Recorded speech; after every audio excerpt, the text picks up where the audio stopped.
Señor nuestro y Dios nuestro que estás en el cielo, te alabamos y bendecimos tu nombre hoy. Te damos gracias por tu cuidado a nuestras vidas. Gracias por este nuevo día y la oportunidad de reunirnos para escuchar tu palabra. Te damos gracias por el mensaje que ya se ha preparado para presentarlo a nosotros.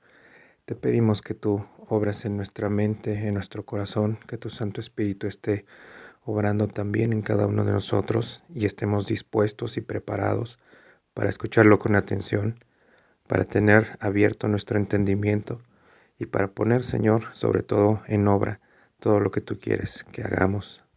Te lo pedimos en nombre de nuestro Señor y Salvador Jesucristo. Amén.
Buenos días, hermanos y hermanas, Dios les bendiga. En esta mañana estaremos hablando acerca de la parábola de las 10 minas y vamos a seguir con esta secuencia de las parábolas del Señor Jesús, de las cuales hemos extraído mucha enseñanza, ¿no es cierto? Esta parábola de las 10 minas es por demás interesante, sí, por la información variada que nos brinda, pues menciona 3 sucesos que tienen relación entre sí, pero al mismo tiempo se desarrollan de una manera independiente, y porque esta parábola solo aparece en este pasaje específico de Lucas, es decir, no forma parte del contenido que comparten los evangelios sinópticos. Entonces, como ves, es una parábola bastante peculiar, muy interesante en diferentes aspectos. ¿Qué quiere decirnos el Señor Jesús con esta parábola? ¿Hacia dónde quiere que dirijamos nuestra mirada, o mejor dicho, nuestro corazón? No es la primera ni la única vez que Jesús usa el ejemplo de los siervos que tienen a cargo una cierta cantidad de dinero y pone a prueba su fidelidad. Todo esto lo veremos más de cerca, pero primero quiero que me acompañes a hacer una oración para ponernos en las manos de Dios y sea Él quien nos dirige. Vamos a orar. Señor Todopoderoso, te damos muchas gracias porque tú eres bueno. Te agradecemos porque tú nos has dejado tu palabra para que podamos comprender qué es lo que quieres y qué es lo que esperas de nosotros. Ayúdanos con el Espíritu Santo que has puesto en nosotros a discernir qué es esto que quieres que veamos, qué es lo que quieres que prestemos atención para que podamos ser hijos más obedientes a ti, para que podamos tener un mayor entendimiento de qué es lo que esperas de nosotros. Todo esto, Señor, lo ponemos en tus manos, te lo agradecemos, en el bendito nombre de tu Hijo Jesucristo, nuestro Señor y Salvador. Amén.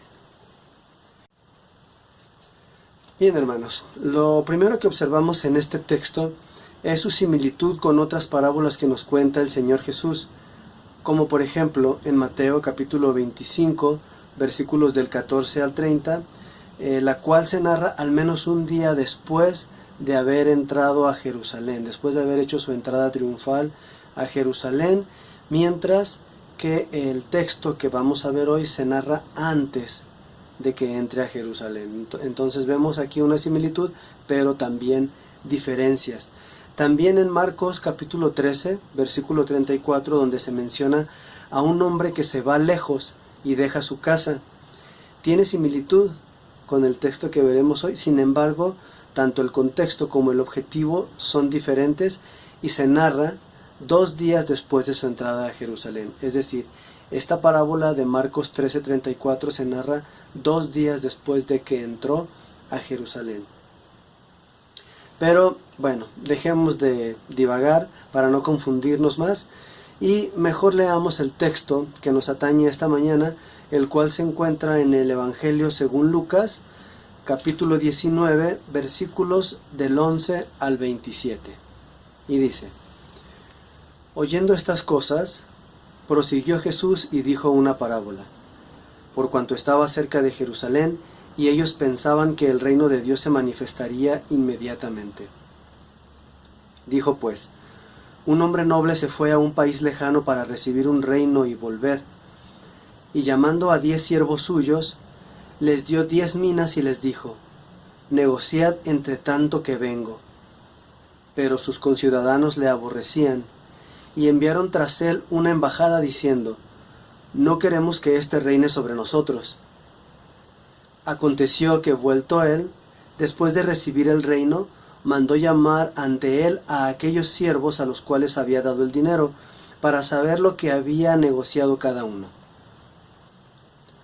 Vino el primero diciendo: Señor, tu mina ha ganado 10 minas. Él dijo: está bien, buen siervo, por cuanto en lo poco has sido fiel, tendrás autoridad sobre 10 ciudades. Vino otro diciendo: Señor, tu mina ha producido 5 minas.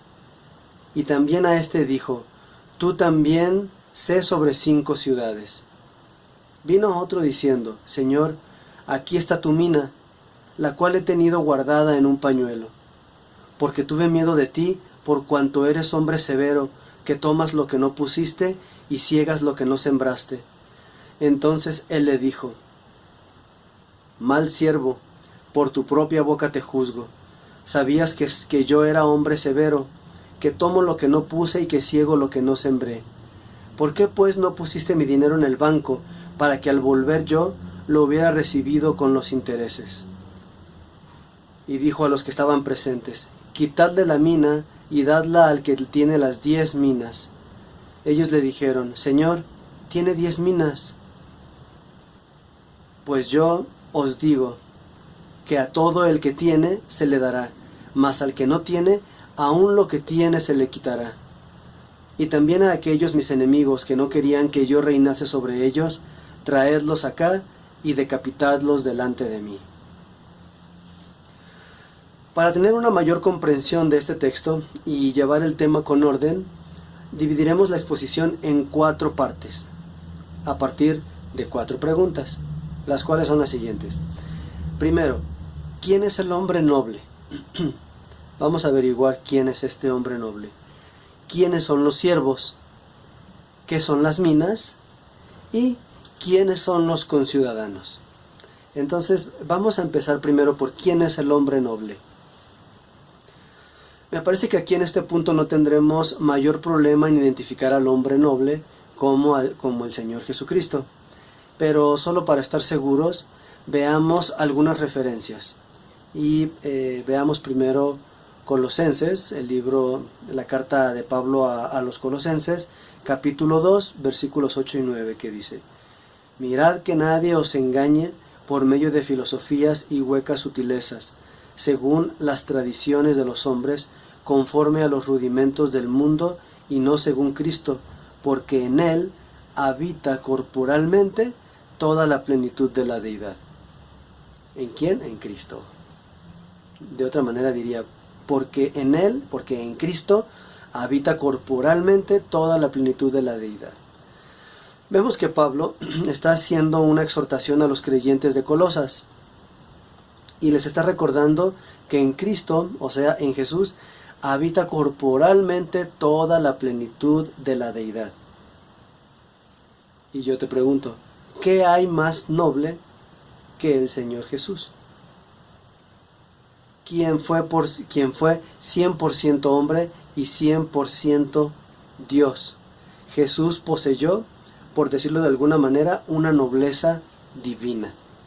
Él era totalmente hombre y totalmente Dios. Un Dios hombre que dejó su casa para recibir su reino.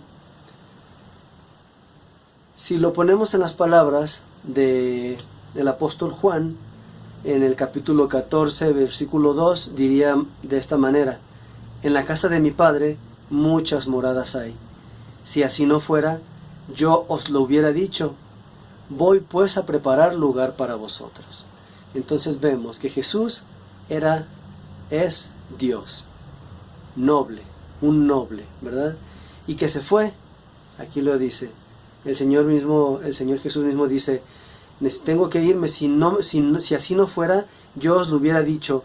Voy pues a preparar lugar para vosotros. Debía irse, tenía que irse. En Juan, en el capítulo 16, versículo 7, dice: pues yo os digo la verdad, os conviene que yo me vaya, porque si no me fuera, el Consolador no vendría a vosotros, mas si me fuere, os lo enviaré. Nuevamente vemos aquí que el hombre noble tiene que irse. El Señor Jesús debía irse. Leamos unos más. En Mateo capítulo 4, versículo 23 dice: y recorrió Jesús toda Galilea, enseñando en las sinagogas de ellos y predicando el evangelio del reino, y sanando toda enfermedad y toda dolencia en el pueblo. Vemos que el Señor Jesús hablaba sobre el reino, estaba preparando a las personas para que escucharan sobre este reino, el reino que él iba a recibir, que tenía que irse para recibirlo. Uno más dice en Hechos capítulo 1 versículo 9: y habiendo dicho estas cosas, viéndolo ellos, al Señor Jesús, fue alzado y lo recibió una nube que le ocultó de sus ojos. Se fue, ¿verdad? Aquí está la evidencia de que finalmente este hombre noble, que es el Señor Jesús, se fue a recibir su reino, a preparar lugar para ti y para mí.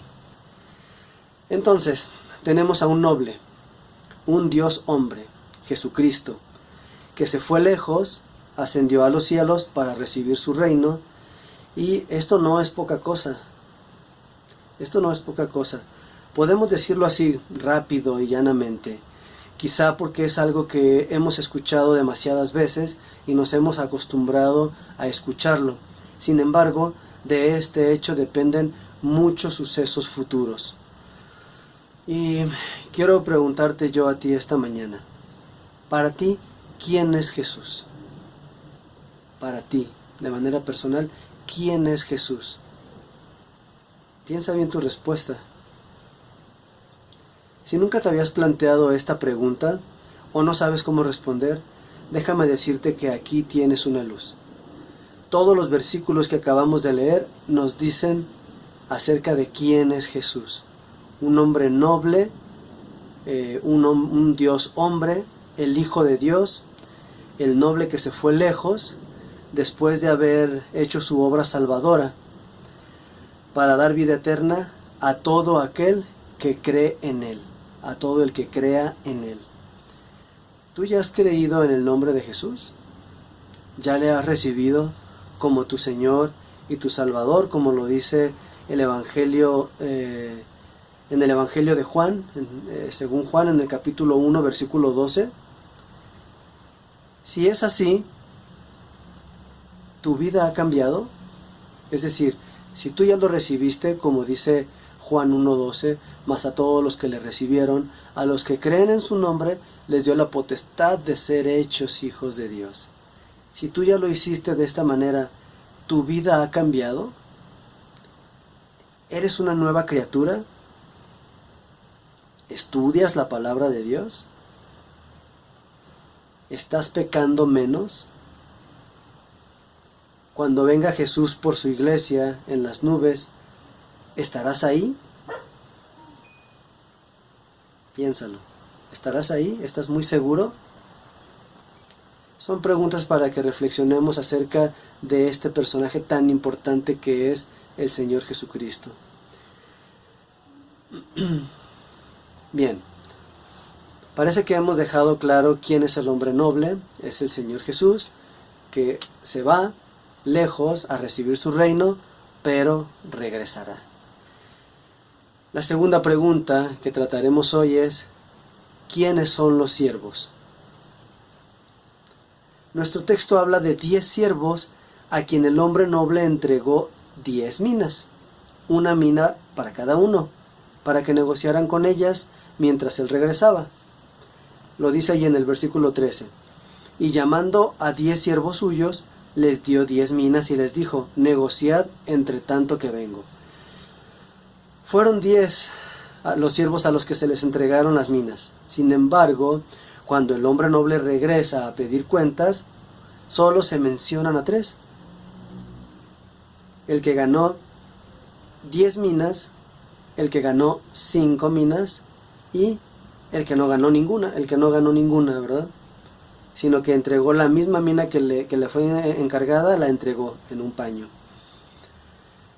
Leyendo este texto de las Sagradas Escrituras, podemos darnos cuenta de una marcada diferencia entre la actitud de los primeros 2 siervos y del último. Me hace pensar irremediablemente en la parábola del sembrador, donde el Señor Jesús habla del fruto que da la semilla que cayó en buena tierra, en Marcos 4:8, que dice, pero otra parte cayó en buena tierra y dio fruto, pues brotó y creció y produjo a 30, a 60 y a 100 por uno. Un aspecto de la vida cristiana a la que el Señor Jesús le da mucha importancia es al fruto que damos como creyentes. De hecho, es un parámetro para saber si realmente hemos creído y si es así, qué tanto hemos crecido. ¿Te das cuenta de la importancia del fruto? El Señor Jesús le da mucha importancia a esto, primero para saber si realmente hemos creído, si es genuina nuestra fe, si la declaración de fe que hemos hecho ha sido de corazón, y si realmente fue así, ¿qué tanto hemos crecido?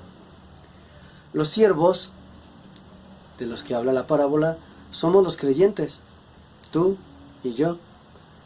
El hombre noble es el Señor Jesús, quien se fue a recibir su reino y a preparar lugar para nosotros, pero vendrá, regresará y nos pedirá cuentas. Te pedirá cuentas a ti, me pedirá cuentas a mí. Y aquí viene otra pregunta. ¿Y tú cuánto fruto estás dando? ¿A 30? ¿A 60? ¿O a 100? ¿De veras lo estás dando? O sea, ¿crees que estás dando fruto? A lo mejor piensas que estás dando al 30, al 60, o a lo mejor piensas que estás dando fruto al 100, pero ¿de verdad lo estás dando? O quizá estás pensando que sí, cuando en realidad has tenido guardada tu mina en un pañuelo y no está produciendo nada. Cuando vas a la congregación, ¿con quién buscas quedar bien? ¿Con el pastor? ¿Con algún hermano o hermana? ¿Contigo mismo o contigo misma? ¿Con qué corazón asistes a los estudios, si es que estás asistiendo a los estudios de tu congregación, a los estudios bíblicos? ¿Con qué corazón estás asistiendo? ¿Ha cambiado tu lenguaje o sigues usando palabras altisonantes y haciendo bromas en doble sentido, o te ríes cuando alguien más las hace? Son estas pequeñas cosas que podemos pasar desapercibidas en nuestra vida cotidiana. Esas son las cosas que debemos nosotros ver con lupa para ver si realmente estamos dando fruto. Porque podemos decir, no, yo ya no digo groserías, yo ya no hablo con malas palabras. Pero cuando alguien dice una grosería o cuando alguien habla en doble sentido, ¿te ríes? ¿Participas de ello? ¿Te causa gracia? ¿Te regocijas en eso? ¿Cuál es el contenido de la música que escuchas o de los programas y las películas que ves en la televisión? ¿Lo pasas por el filtro de la palabra de Dios? ¿Tienes un criterio para escoger el contenido que está entrando a tu mente? ¿Has mejorado tu relación con tu esposo o con tu esposa? ¿Con tu hijo, con tu hija? ¿Has mejorado tu relación con las personas que tienes alrededor? Y te pregunto si has mejorado, porque muchas veces nos desentendemos, ¿verdad? Y decimos, el Señor hará la obra. Y sí, el Señor hace la obra, pero nosotros debemos trabajar. El Espíritu Santo que mora en nosotros nos cambia desde dentro. Los frutos empiezan a verse conmigo mismo. No en que los demás me traten mejor, no en que los demás empiecen a soportarme más, o que los demás cambien. No, yo primero. ¿Cómo estoy yo? Yo ya me porto mejor con las personas, ya mi comportamiento, mi vocabulario, todo lo paso por el filtro de la palabra de Dios. Ahí está el fruto, ahí está el verdadero fruto. Quizá nada de esto es perfecto en tu vida. Quizá estás dando fruto al 30, pero si nada de esto ha cambiado en todo el tiempo que llevas de cristiano, entonces permíteme decirte que no eres cristiano.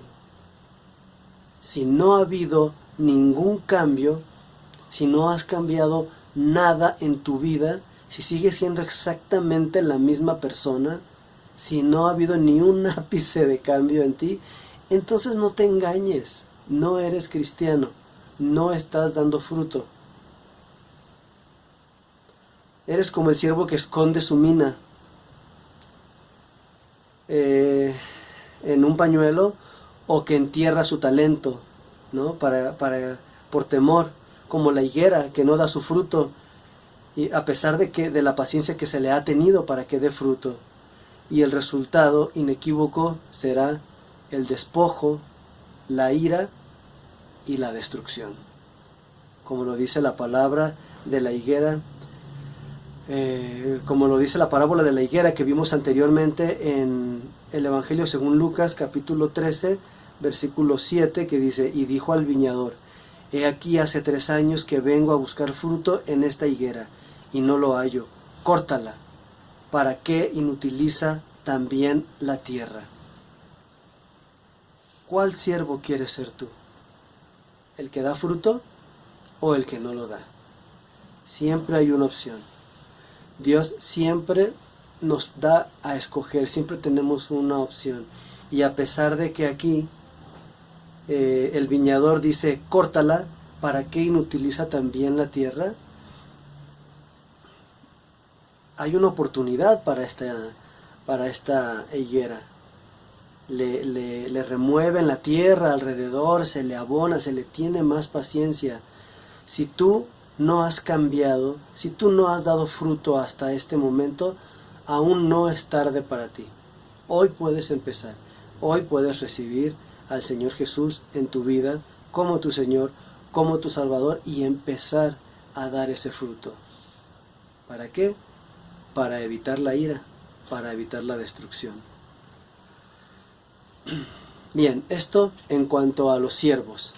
Ya hemos hablado acerca de que tú y yo somos esos siervos, y dejamos la pregunta allí para que tú la pienses, para que la pienses muy bien, para que la analices detenidamente. ¿Cuál siervo quieres ser tú? ¿El que da fruto o el que no lo da? Ok, ahora vayamos a la siguiente pregunta. ¿Qué son las minas?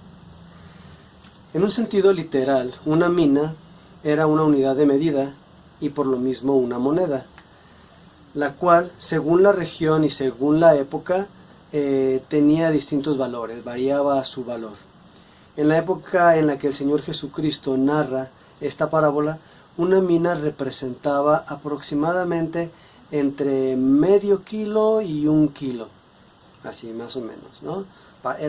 Se usaba como para hacer una balanza y medir materiales preciosos. Entonces ponías la mina en una balanza junto con el oro o la plata, y una mina pesaba más o menos eso, entre medio kilo y 1 kilo, y muchas veces incluso las minas estaban hechas de un material precioso. Esto a diferencia de un talento, que correspondía aproximadamente a unos 27 kilos de plata, más o menos, para tener un contexto literal de lo que era una mina.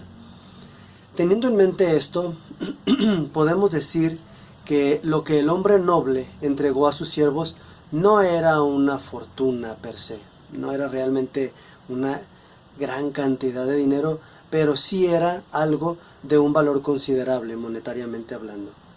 Pero eso no es lo importante. Lo importante no era el valor monetario. El Señor Jesucristo no quería que nos fijáramos en eso.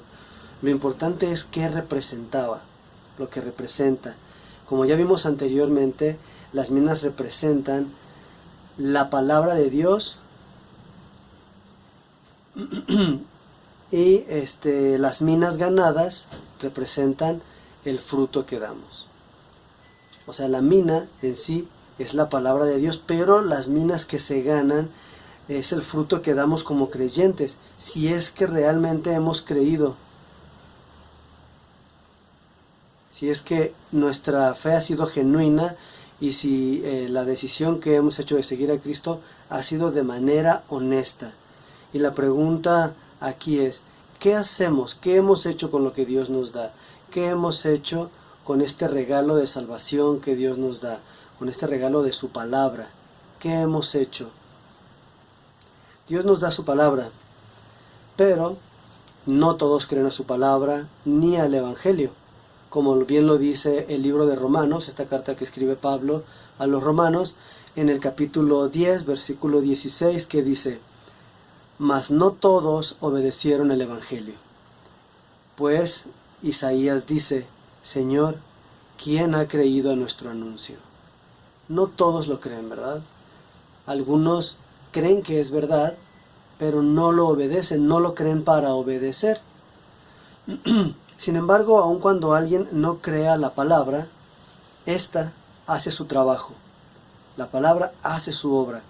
Leamos lo que dice Isaías 55:11. Así será mi palabra, está hablando Dios. Así será mi palabra que sale de mi boca, no volverá a mí vacía, sino que hará lo que yo quiero y será prosperada en aquello para lo que la envíe. La palabra de Dios descubrirá a quienes creen y a quienes no creen, como lo muestra la parábola que estamos viendo el día de hoy. Leamos un texto más a este respecto para que nos quede más claro y veamos lo que dice el libro de Hebreos en el capítulo 4, versículo 12. Porque la palabra de Dios es viva y eficaz, y es más cortante que toda espada de dos filos, y penetra hasta partir el alma y el espíritu, las coyunturas y los tuétanos, y discierne los pensamientos y las intenciones del corazón. La palabra de Dios no solo identifica a quienes sí creyeron y a quienes no. O sea, puede identificar a quien sí creyó y a quien no creyó. Pero no nada más eso, sino que también distingue a quienes piensan que creyeron, a quienes se están engañando, pues penetra hasta lo más profundo del corazón humano y descubre sus verdaderas intenciones. ¿Tú crees que creíste? La palabra de Dios lo revelará. Muchas veces, a mí en lo personal me ha pasado que me toca hablarle con la palabra de Dios a algún hermano, ¿no?, que está pasando por alguna situación o que pide consejo o alguna situación se da y le hablo con la palabra de Dios y la palabra de Dios lo ofende. No le gusta que le hable con la palabra de Dios. Y cuando a alguien no le gusta que le hables con la palabra de Dios, puede ser o que se sintió incómodo o que de plano no cree. Puede ser que sea un creyente que se sintió incómodo porque le hiciste ver algo que Dios le mostró, pero también puede ser porque esa persona no quiere obedecer y le molesta que la palabra de Dios refleje su carácter, porque es como un espejo. La palabra de Dios refleja nuestro pecado, lo que somos realmente, y no nos gusta, ¿verdad? Entonces, la palabra de Dios también refleja esto, refleja las verdaderas intenciones de nuestro corazón.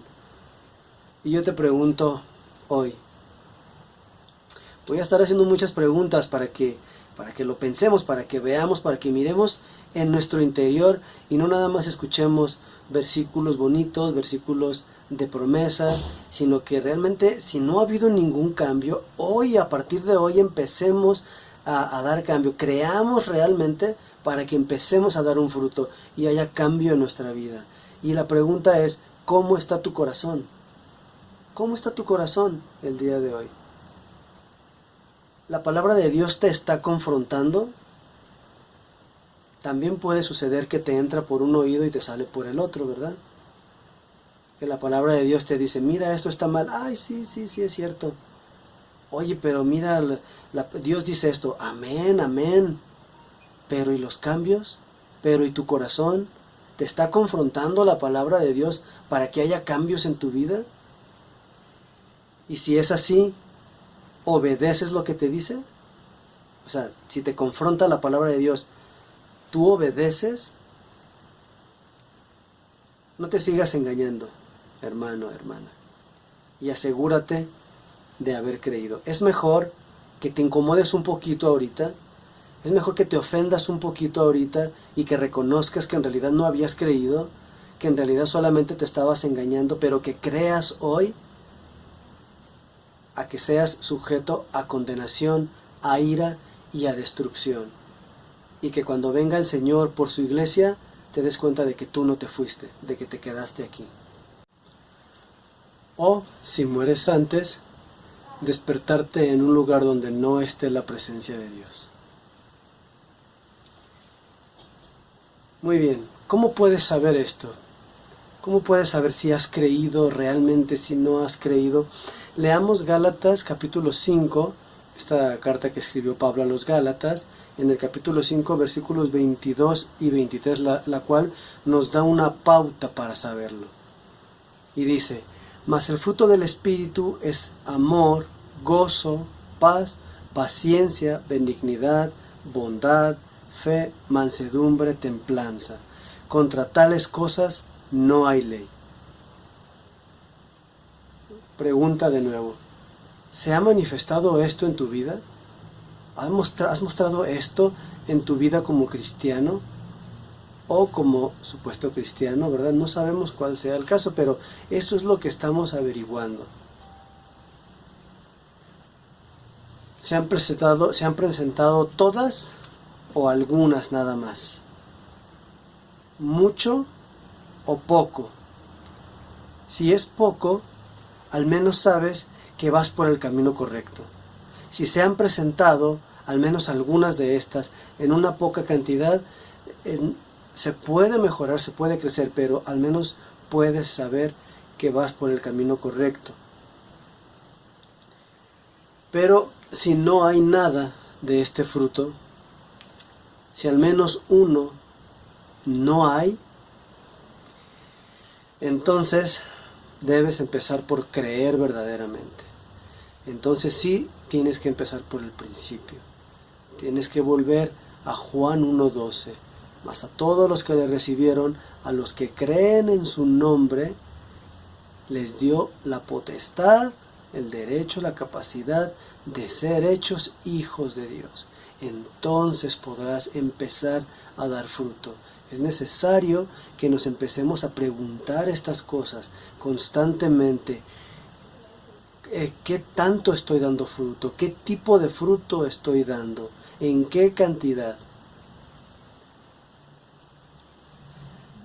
Hermano, hermana, cree en el Señor Jesucristo verdaderamente. Esa es una recomendación que yo te doy. El Evangelio según Juan nos ofrece una amplia gama de versículos con evidencia de lo dicho por el Señor Jesucristo. Vamos a leer algunos. Por ejemplo, en Juan 3:36 dice: el que cree en el Hijo tiene vida eterna, pero el que rehúsa creer en el Hijo no verá la vida, sino que la ira de Dios está sobre él. ¿Te das cuenta de lo que dice?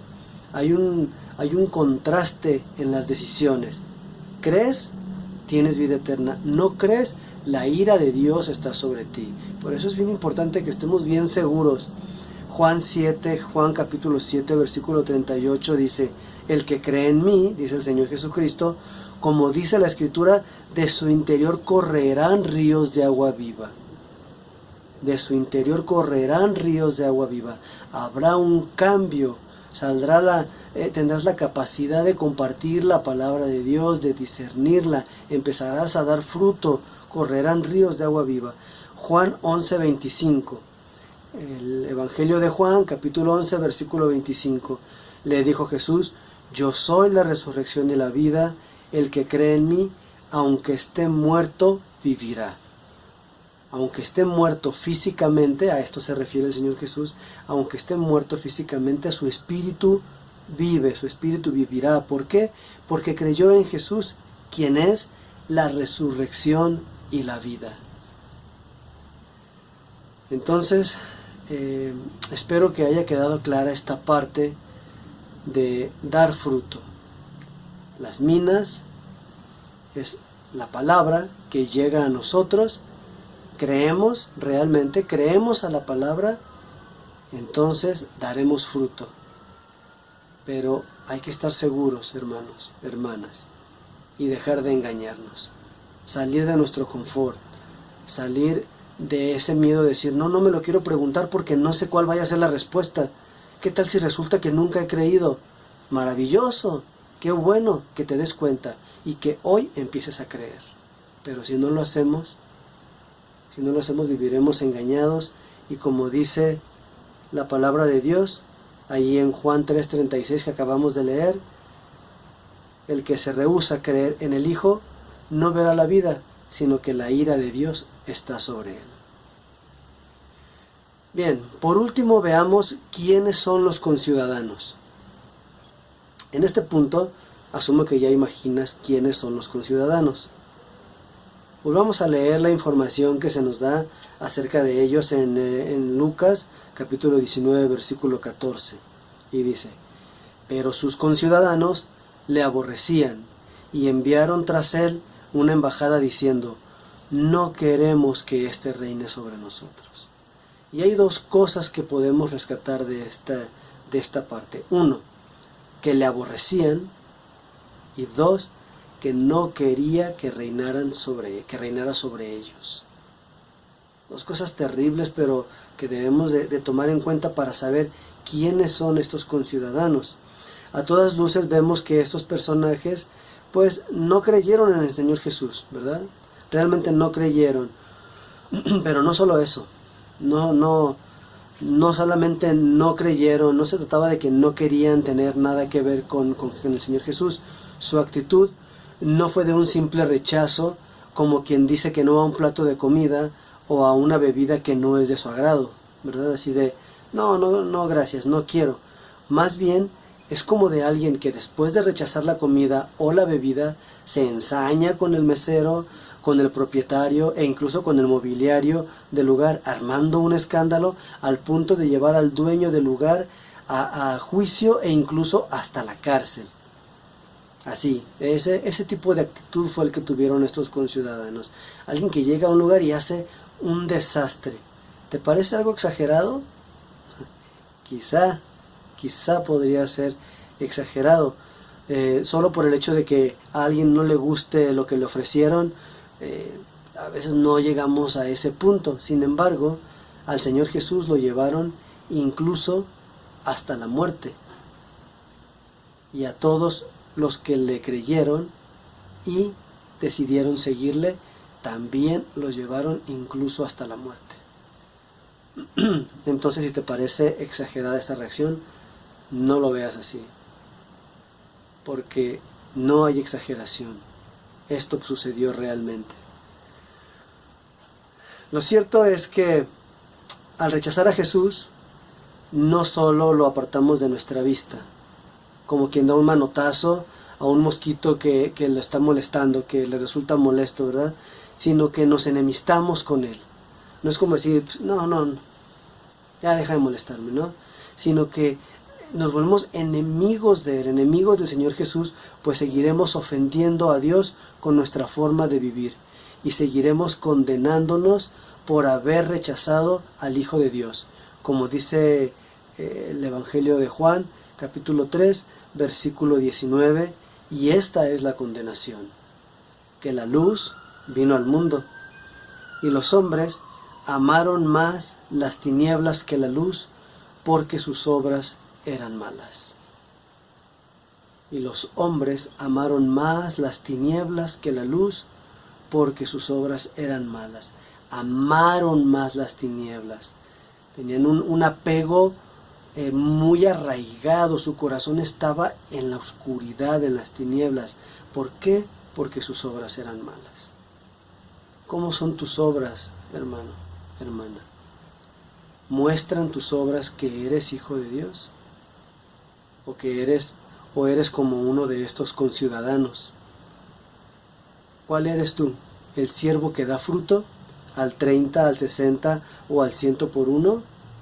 ¿Eres el siervo que recibió la palabra pero no dio ningún fruto, sino que entregó su mina en un paño?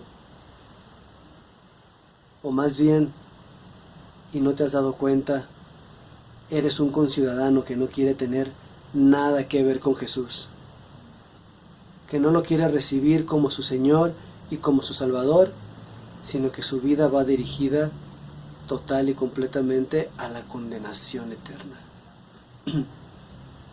Meditemos, hermanos.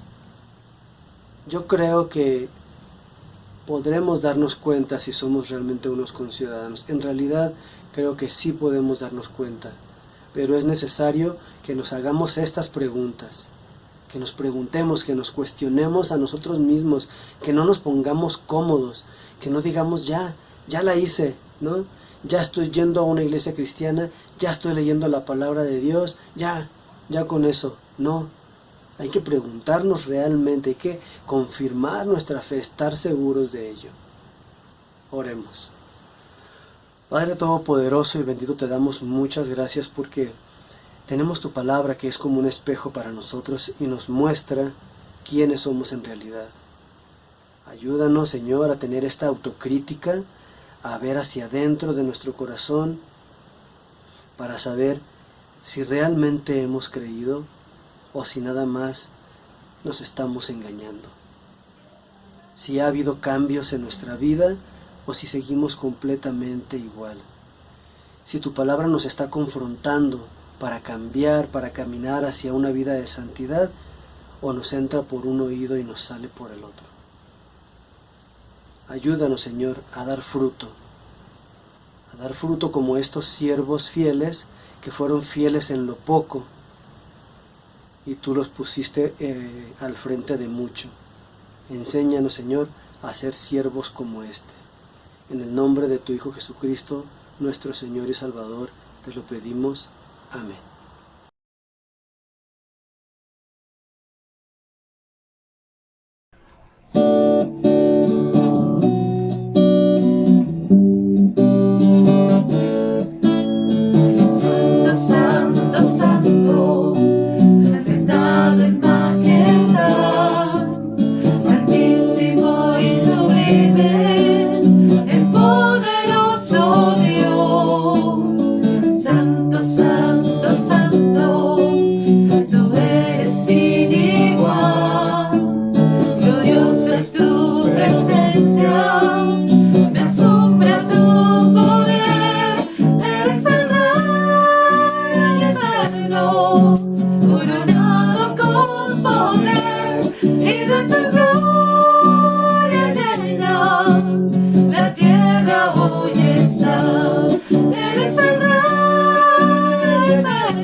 nuestro y Dios nuestro que estás en el cielo, te damos gracias por el mensaje que acabamos de escuchar. Te agradecemos que nos recuerdes una vez más que necesitamos ser buenos siervos, que necesitamos dar fruto con todo lo que tú nos has dado, Señor, lo que has puesto a nuestro cuidado y bajo nuestra responsabilidad. Principalmente el llevar tu palabra a aquellas personas que no te conocen, el llevar las buenas nuevas de salvación a todos aquellos que viven sin ti, sin Jesucristo, sin esperanza. Padre, ayúdanos a dar buenos frutos. Ayúdanos, Señor, a presentarnos delante de ti con todo aquello que tú nos hayas dado, multiplicado, Señor, para tu gloria y para tu honra. Danos fortaleza, Señor. Guíanos en esta semana. Recuérdanos tu palabra. Ayúdanos, Señor, a estar siempre dispuestos a presentarla a aquellos que la necesiten. Te damos muchas gracias, Padre. Te alabamos y te bendecimos, en nombre de nuestro Señor y nuestro Salvador Jesucristo. Amén.